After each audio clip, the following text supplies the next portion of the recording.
take our breaths away with its glow.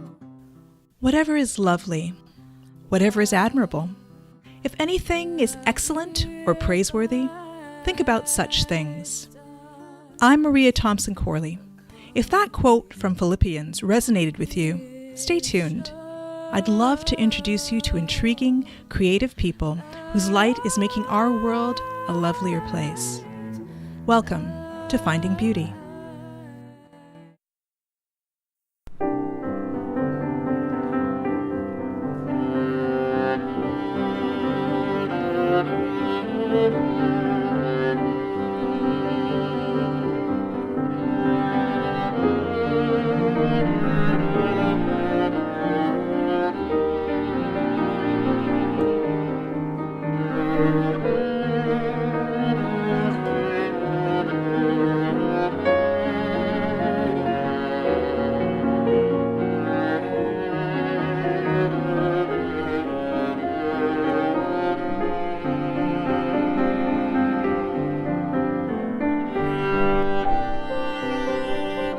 Harrison Leslie Adams is a native of Cleveland and a composer who has achieved great success. And I read his bio, and I could try to summarize it, but it's so long that it's very difficult.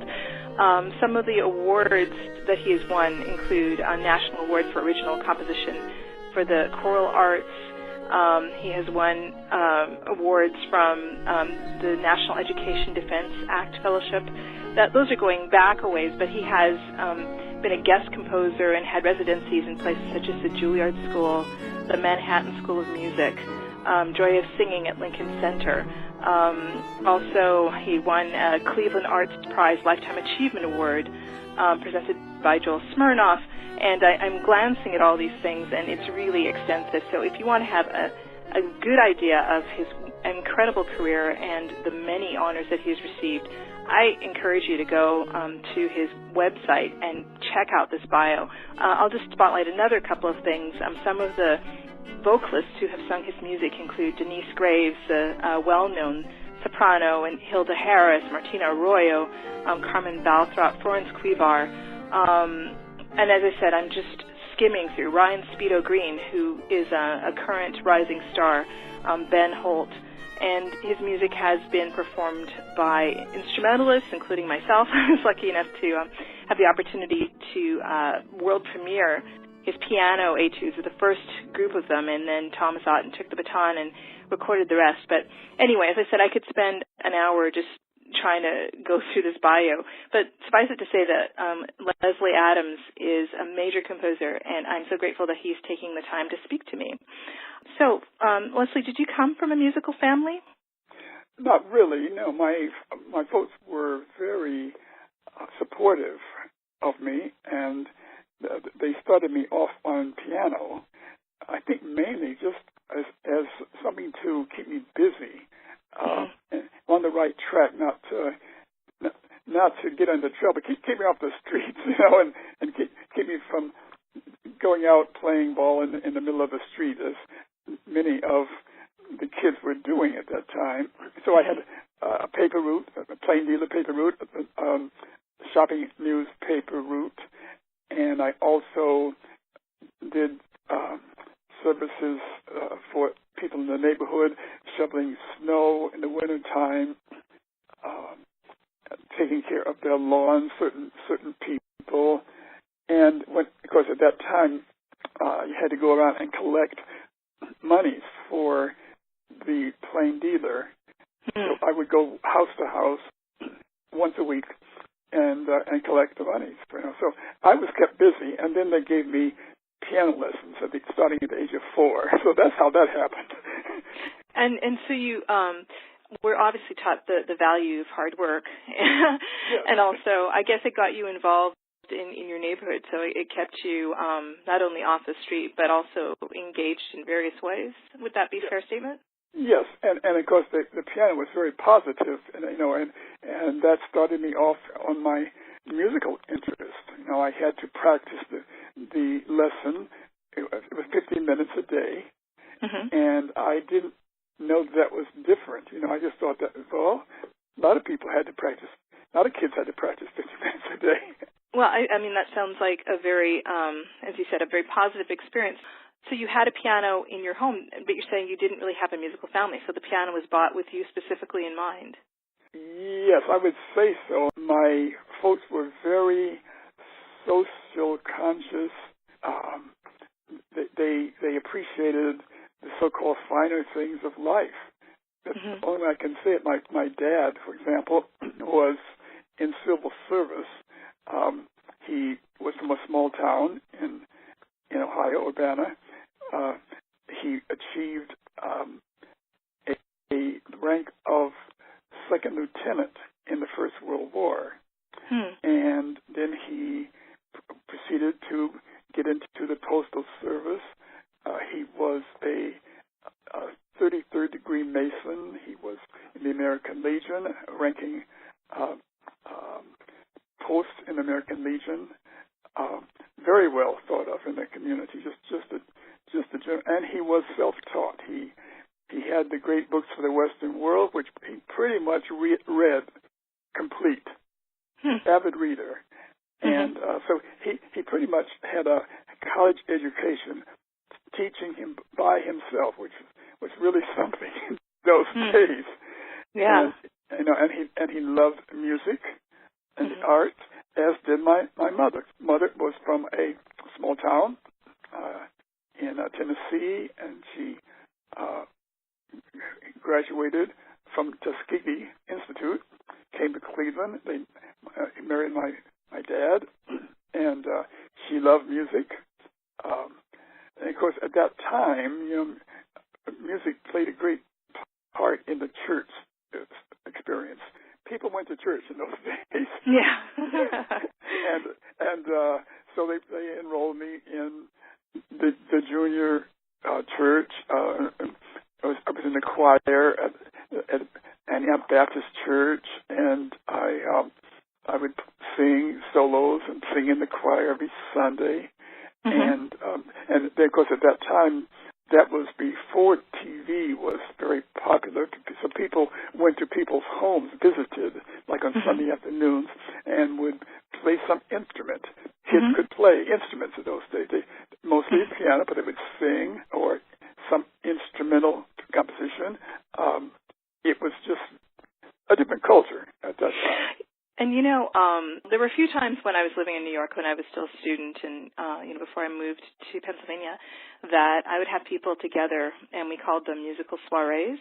And we would have potluck, or else I would, my sister and I would prepare food for people, and that was the entertainment. And I don't know quite how I got the idea to do. I mean, it's not an original idea, but even obviously I grew up in an era of television, and there's just really something special about making music and making music in a way that doesn't have to be rehearsed, and it's purely playing, as I said, playing the piano, as opposed to when you become a professional, it's obviously you don't have to do it, and so you hopefully get some joy from it. But yeah, that just sounds like something that it would be nice to incorporate more into people's lives even now, if it were possible. If it were possible, yes. Yes. So how did your music education continue from there? When I went to elementary school and junior high school, I was continuing to study the piano. And when I got to high school, I started studying voice. And the music teacher was very fine. In fact, all the teachers at this particular high school, Glenville High in Cleveland, was really, really fine. It was almost a college education. Today's college education was there at Glenville High School at that time. I mean, it was just amazing. And the teacher would bring in recordings, like the Shaw recording, complete of the B minor Mass, and play it for us. We would go on field trips as a class. We went to the Met Opera when it came to Cleveland and played in the public hall. And we saw, one year we saw La Boheme, next year we saw Madame Butterfly. And, of course, this was preceded by discussions, lectures, on the story of the opera, the composer, the characters in the opera, so that it was he really did it correctly. And we would also go to Simmons Hall once a semester to the Cleveland Orchestra Young People's Concerts. That was when George Zell was conducting. So it was ideal. I would say that my childhood and up through high school was absolutely ideal. I was living in a multi-ethnic neighborhood, and I really didn't know the difference in terms of ethnicities. I really didn't. You know, everyone was happy and getting along and enjoying one another's company, and go to the music parts together, go to movies together, go in field. So it wasn't segregated at all? Pardon? I was wondering if this was a segregated school. No. Okay. It was 100% integrated. 100%. Ideal, you know. And people are amazed when I find this out. They're just not even remotely aware that such a thing took place, but it did. And that was my childhood. That was my whole upbringing. And then this included the schools, the community. We would go over to one another's homes, and we'd go on field trips together and just enjoy one another's company on a daily basis. And, did that situation change? I mean, obviously Cleveland isn't part of the South, but I know that, racial tensions, I hear about racial tensions in Ohio now. So, I mean, did you see a shift at some point? My parents never once mentioned the word race. Never. It was never discussed. And as a result, I didn't have that kind of consciousness. There was not something in the back of my mind bugging me. I was just a happy child. And they loved me, and I loved them. It was, I would say, total perfection. When we talk about beauty, my childhood was beautiful. It sounds so. and then when I went to Oberlin, that was a continuation of a friendly, supportive experience. And so I didn't experience any of the hardships that was prevalent in some parts of the country. However, when Hollywood started making movies like Intruder in the Dust and so forth, that then was exposing that, then I became aware. But that was, it was still in a different part of the country, a different world. Wow. So even today, I am totally middle of the road. I don't feel any particular strong attraction or attachment to any particular ethnic group. They're all the same. And I look at the person. I look at the human being. Now I'm currently at a church in Lakewood, Ohio, for example. It's predominantly Caucasian, and I've been there 22 years. I love them. They love me. There's just, and that's been my whole experience. Going to even elementary school and being called the N-word, even if I didn't want to understand what that was supposed to mean. I mean, in the end, I suppose you look at it and you think about it, and it just has nothing to do with me. I mean, it's obviously more reflective on the people who decided that they were going to use that epithet. And I'll say that my parents have become very respected in the community. And my dad was one of the favorite dentists. He died a couple of years ago, and the people who came out to the funeral, and I know that in the course of being there were never more than a handful, I would say, of people of African descent, black people, I'll say, in that Canadian town. And we were certainly accepted, but to have, no experience or direct experience of racism other than peripherally is quite remarkable. And I think, ideally that's what we would all want, is to be accepted as who we are, which comes from within and isn't necessarily a product.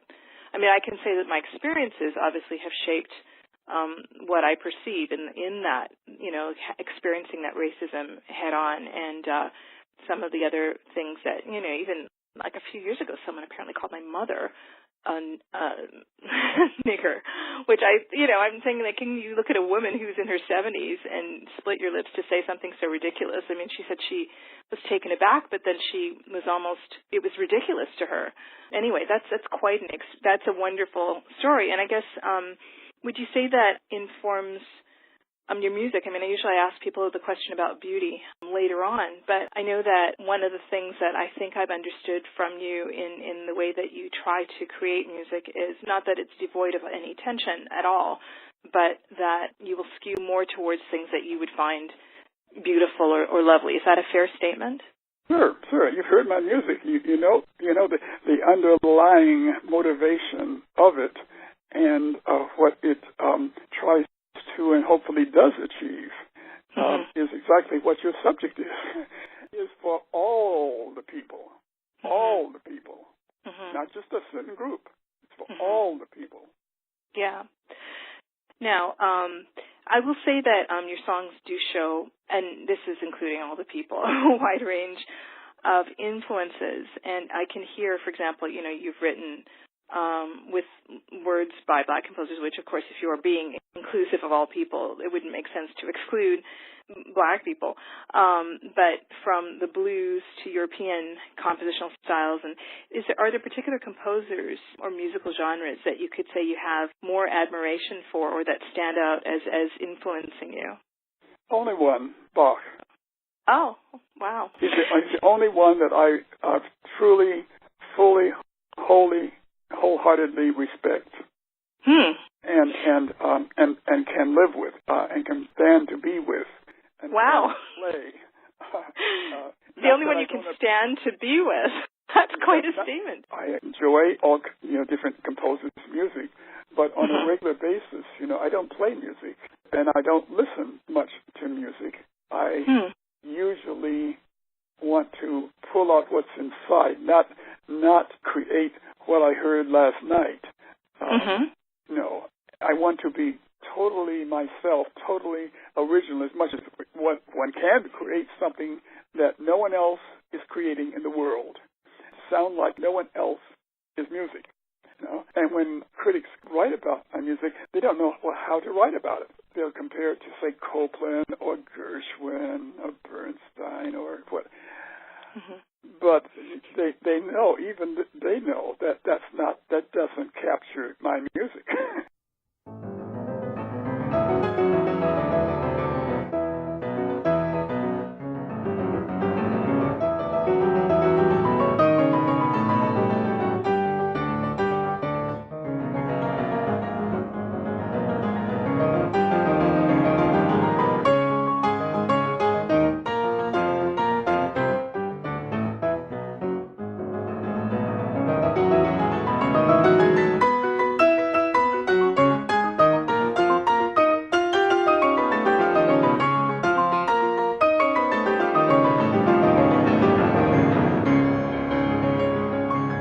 I mean, I would agree that your music has a very particular sound.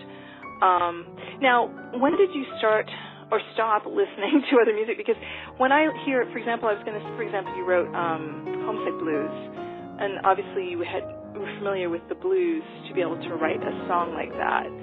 So, yeah, sure. When I say I don't listen to it, I don't go out of my way, for example, to go to the concerts on a weekly basis. I see what you're saying.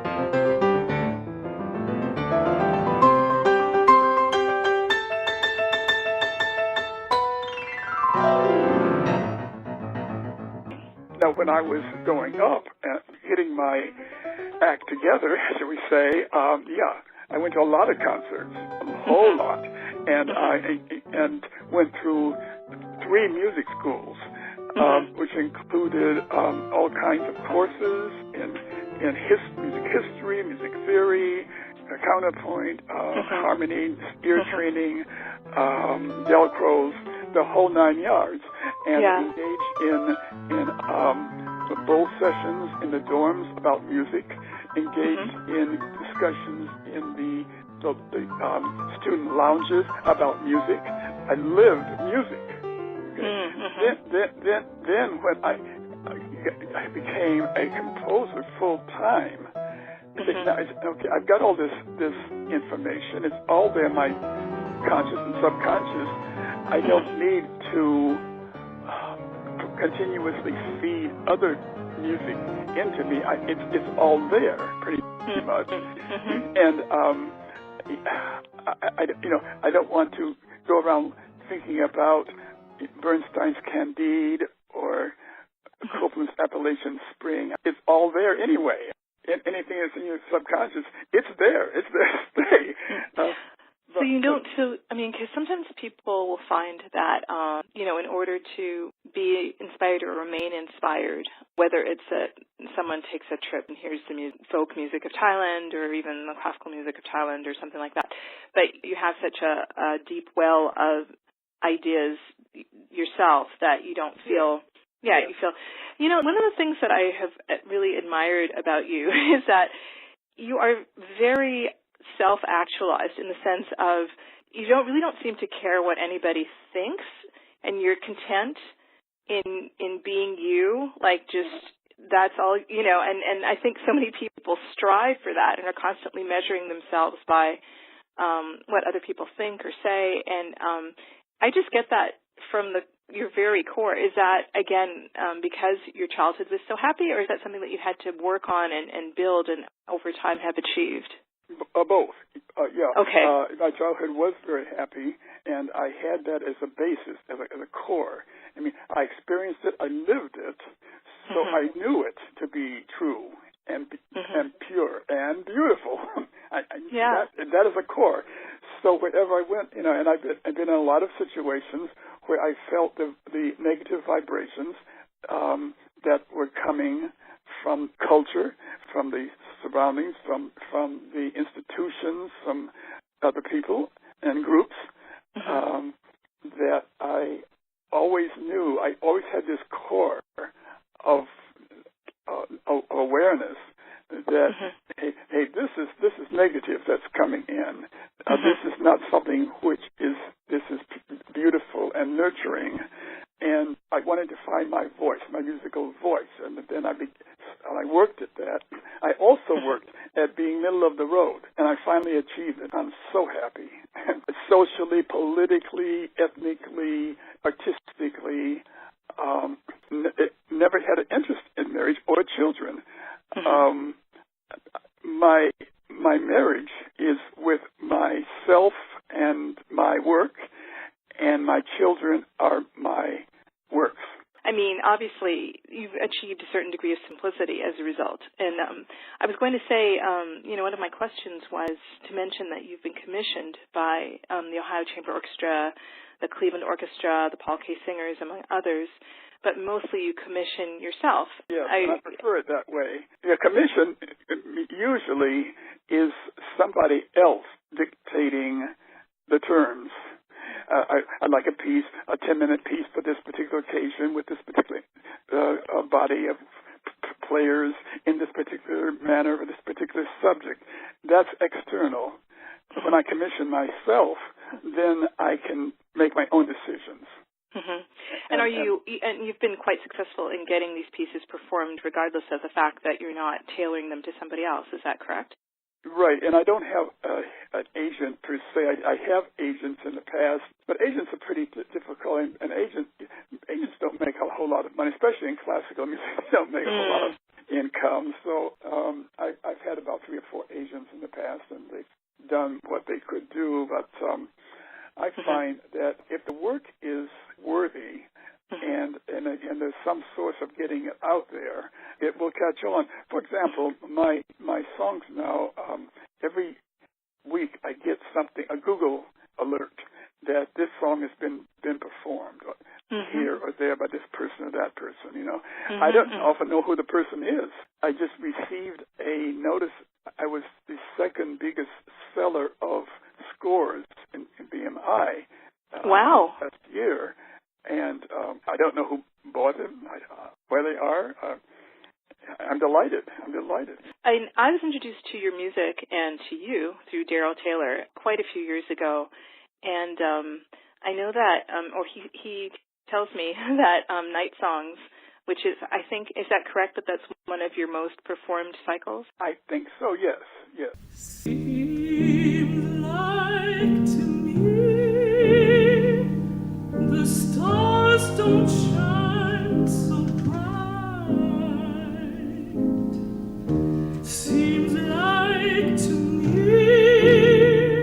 the sun done lost his light.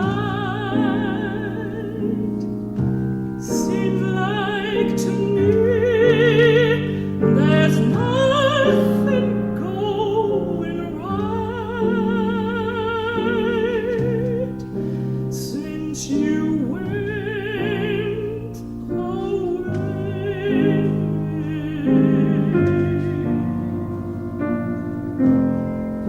Since you went away.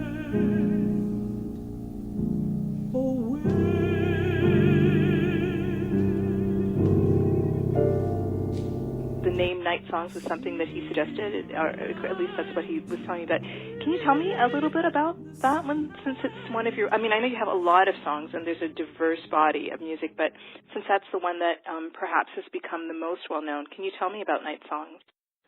Yeah, well, I was looking for text in order to set to music, and I happened to run across this anthology of poetry by African-American poets. And among other books and texts, I did find some very beautiful poetry. Langston Hughes, Clarissa Scott Delaney, Paul Laurence Dunbar, and so forth.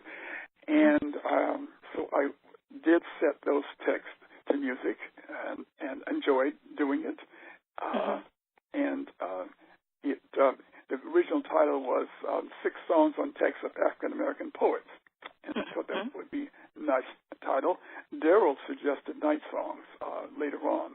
And I like that. It's one word and it's kind of unique.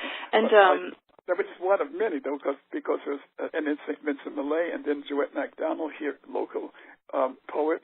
A lot of other texts that I set to music too. And the wider view is who poets. Have you set? Oh my goodness, she left my. A very famous female poet who was sort of a hermit, never married, and Emily Dickinson. Thank you. Yes, the trouble with Emily Dickinson is she has all the qualities of lyricism and everything. The trouble is her lines seem to go all the way out to the end. I see. In other words, there's no room for the singer to take a breath. I mean, it goes straight through to the end of the line. Shorter lines allow for expansion, musical expansion. But if the scan of the line and the rhythm, and it just goes all the way to the end, and then the next line begins immediately, either you got to leave off some words, or you got to do something in between. It's just very difficult to. She's not one of the ones you said. Yeah, that's the only reason. She's got all the other attributes. It's beautiful poetry, but maybe it doesn't need music. That's true. Music. Obviously poetry can often be enhanced by music, but it's true that the music will take you in a particular emotional direction that maybe, the words themselves can speak to different people in different ways if people don't set them.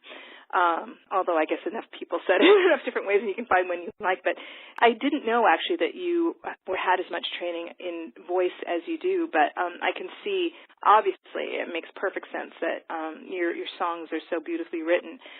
I have just a little bit of time left before we're going to have to end our conversation. And so just to cover, you've written an opera, you've written chamber music for, I guess, every instrument that you were interested in writing chamber music for, and a string quartet. And double bass. So you cover, it's sort of like a Hindemith, I guess, in that idea. The only thing I don't have is sax. Okay, so is that in the works, or is that one that you weren't so much interested in writing for? I think that's probably something that's a good idea. But you're still inspired. I mean, I ask people, how do you stay inspired? I mean, you've been doing this full time for years and years, but it sounds like you're not tiring at all of coming up with music. I mean, I've heard of composers retiring or thinking they were going to retire, whether it was Brahms or other people who said, okay, that's my last piece, and then maybe they came up with something else after that, but no signs of that from you. Yeah, I'm always open, and then there are also things like there was a piece of mine that got kind of partially lost as an orchestral piece, so I last spring started on finale, inputting into finale. I had the full score, but the parts were lost. So in order to get the parts, we had to go through and input the full score all over again, and that's what I started doing on finale. So I know that your music had been handwritten for a long time, but you've learned to use finale. That's wonderful. So, well, I have time for one more question. And the question is, do you think that art can change the world? I think that beauty and art will always be there when the buildings are gone and the structures are gone, that the art remains. That is a constant. It's part of the culture. It's part of our inner being, the human being, art and beauty, that which is good and pleasurable, and of course beauty is in the eye of the beholder. Right. It used to be, Bellini's music used to be, beautiful and everything. Now it's, Ringo Starr or somebody, or whoever is, So it depends on who you ask, really. Well, I'm glad. It's interesting to hear you say that, because obviously you have your opinion and you're very comfortable in your opinion. But some of the people I've talked to have made a differentiation between good music with the idea that if people don't like this particular kind of music, then the stuff they like isn't good. But it sounds like you're giving people the freedom to decide for themselves, to find beauty in themselves, and not judging whether or not what they choose is right if it's not what you would have chosen. Is that correct? Well, I think that in terms of education, a lot of people who don't like, say, understand classical music or contemporary classical haven't had the training, because let's face it, like opera, for example, is for literate people. You've got to be somewhat literate to appreciate an opera, in a foreign language. To sit through Italian or German or French for 3 hours or 4 hours, you have to study it before you go in. It may not be able to go in and understand and appreciate all of the intricacies. However, but do you think that people, like, music can speak to people even if they don't fully understand it, if it's well constructed? Yeah, it could. Yes, I think so. Yeah, I hope so. At least, I think people have talked a little bit about the communication in language and music being a language, but I think it's true that some languages will sound strange to you. I don't have a background in, for example, Asian languages, and so they don't sound like something that I could sort of figure out. Whereas if I hear Portuguese, I may not know Portuguese, but I've studied a little Spanish, and so there'll be things that will sound, if you're used to certain things, then you're more able to appreciate. So I guess the idea of just continuing to expose people to things and not sort of wall them off and put them in their little corner, I think perhaps is something that, helps with that. If we can keep arts education and keep exposing people to things and giving them at least the opportunity to decide, as opposed to just saying certain things are not good or they're not cool, then we're not going to talk about them. And again, the schools is a place to start, and really got to start in elementary. Yeah. Music education as the fine arts really need to start in the public schools and private schools in the early years, in kindergarten, first and second grades. Okay. Yeah. And by the time they're in the 6th and 7th grades, it's beginning to be set. It's hard to introduce music that very complex forms and themes and styles when they're going into junior high, although it's still possible. But the longer they put it off, the more difficult it becomes, and the more set they become in their ways. Right. Oh, I don't like this, I don't like that. Right, exactly. Yeah. Well, thank you so much for talking with me. I know that you have a lot of things that you could be doing, composing, so I really appreciate the time that you took. I'm Maria Thompson Corley, and this has been Finding Beauty. The theme music for Finding Beauty is Symphony of Light, written and performed by Corley, with assistance on the cello from Allegra Banks. Rusty Banks was the producer. Right now, you're listening to Liszt's Petrarch Sonnet No. 104, performed by yours truly. You can hear the rest of it on my CD, Music from the Novel Letting Go, available on CreateSpace and Amazon. If you're interested, you can check me out at mariacorley.com or mariasworld.us. You can also find me on Twitter at Maria Corley or YouTube. My recordings are available through Albany or Amazon. My novel, Letting Go, is available on Smashwords, CreateSpace, Barnes & Noble, and Amazon. Or drop me a line on my site, and I'll send you a signed copy. I want to leave you with one more quote. Do your little bit of good where you are. It's the little bits of good put together that overwhelm the world. Desmond Tutu. Have a beautiful day.